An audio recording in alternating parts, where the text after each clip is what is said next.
Hey guys, Matthew Parker, the CEO of Trainer Revenue Multiplier, and I want to bring a topic today that actually I was having a convo with a client on, and it was regarding scaling their business. And here's the thing: is scaling your business, a coaching business, is actually, funny enough, actually a pretty simple process. We kind of make it complex when we kind of look at the whole picture, but in reality, if you kind of follow the steps, which actually are steps that you kind of grow with over time, it actually is pretty simple. Here's the thing though, is this coach came to TRM over a year ago, about 13 months ago. He was making about 8K a month in his business, online coaching business, him and basically himself as an online coach. And he wanted to, have a more simple process. He wanted to grow, he wanted to scale, he wanted to evolve as any other coach wants to grow in their fitness business.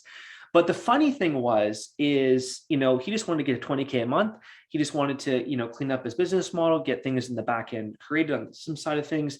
And we got there basically in probably 4 months, something like that.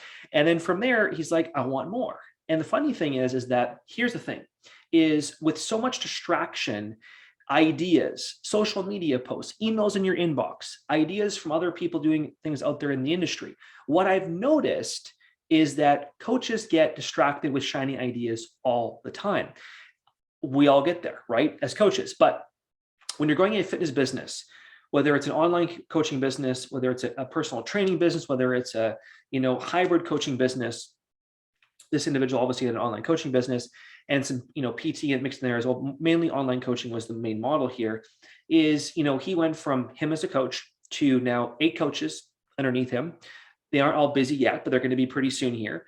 And now he just basically hit over 50K a month in his business, 50K 50 per month in his business 13 months later. And the funny thing is he's working less hours, but higher leverage business model. And the funny thing is that, the hardest work is getting everything going when you're scaling, right? Getting the process, the structure, the organization, the systems in the back end, your coaching team on board, having them all clear. Keep bringing the leads in. He's averaging about 6 to 8 calls a week, sales calls a week. Want to get him over 10 and 12 calls pretty soon in the course of the week, kind of leveraging that model as well. And getting his coaching business, getting his coaches busier and busier over time. But here's the thing I want to share with you guys on this video today right now, guys, is scaling isn't sexy, but how do you do it? So if we look at this model, this coach's model, for example, he went from 8 to 50K a month, basically in a year. Now we're going to take him from there to 100K a month, probably in the next 8 to 10 months. And then we talked about what next from there, like where do you go from 100 to 200 to 300, 500K a month? And the thing is, it's not doing something new and different. It actually is building off the current model. So what I find a lot of coaches doing is they go into left field, right field, over the fence, try these new things, get the apparel going, get the supplement line going, do some business coaching now, build this new product over here, but they haven't even got their current coaching model going and systemized and clean and running like a machine first. So imagine if this coach, which right now he's doing right now, as we're literally, he's building this over the last year, he's going to keep building off of this. So the hardest work is always getting going. The hardest work is building the SOPs, building the systems, building the structure, having help, which obviously will help them kind of get there as well too. But that's the hardest part. The hardest part is that grinding part, that effort to put all this into motion so you can eventually compound. It's like an investment, right? They're usually going to get the lowest investments off the start. But as it gains traction, you get more and more and more and more. The same thing applies to your coaching business. When everything is lined up, you have your 8 coaches, maybe your 6 coaches, maybe you got 3, or you got 1 coach, or you got 20 coaches, whatever it is. The whole thing is building off of that, refining your systems.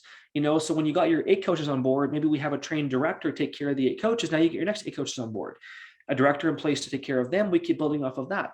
All of a sudden, this model turns into a multi-million-dollar business model that is pretty much just a coaching model that this coach runs, right, with his team of 8 coaches or 16 coaches or whatever he wants to grow with his vision right now we're building for him.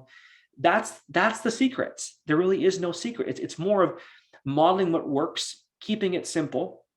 It's kind of boring actually at the end of the day, but then compounding off of that. So obviously when all this is in motion, now, he can bring on, he can move from 8 calls a week to 12 calls a week, or 15 or 20 calls a week. have somebody help them do the sales calls, which we're getting there right now as we speak, and then have a trained director take care of the 8 coaches when we kind of have them all full, right? And then go from the next phase. Once that model is built, then take the next model and the next round of coaches in the business model. And the funny thing is, as I share this with you guys right now in this video, if you're a coach right now out there and maybe you're under 10K a month, that's totally cool. Even if you're at 5K a month or 3K a month, that's totally cool. The number right now is irrelevant. What's important is what you want from your business model, and then sticking to it for a period of time to grow and not let the shiny ideas come to you and distract yourself from what you're already building. Because once you build that, get the process in place, build off of the process, hire some help, get some support over here, hire the VA, hire the CEO of the company, hire a trainer director, hire some more coaches, get them trained up, kind of get your next coach lined up. It becomes a flow, like building a physique, like training for a competition, right? When, the Mr. Olympia didn't become the Olympia in 1 or 2 years, he had to work probably for 5, 10, 15 years. And it was like, win the provincials, win the nationals, then go back, you got 3rd place, go back and win the nationals. You keep refining your model to win the Mr. Olympia. It's not going to do basketball, right? And then football, and then come back and win the Olympia. You got to keep on that train for 5, 10, 15 years, right? Maybe, maybe with a company, maybe it's 3 or 5 or whatever basically it is.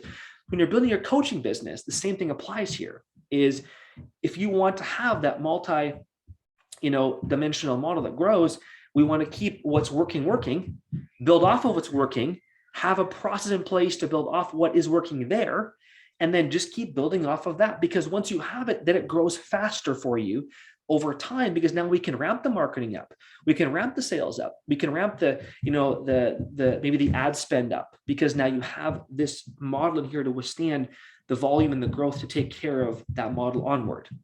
So that was all value for you guys. Give me a subscribe. Let me share a comment below if you have any questions. Love to hear from you, but definitely we're all about here sharing value to actually grow your coaching business. Whether you're a personal trainer, online trainer, or hybrid coach, we help serve you to grow the next level, guys. Hope that was a value for you guys today. Have an awesome day. Like, subscribe, or comment below, and have an awesome day. Take care.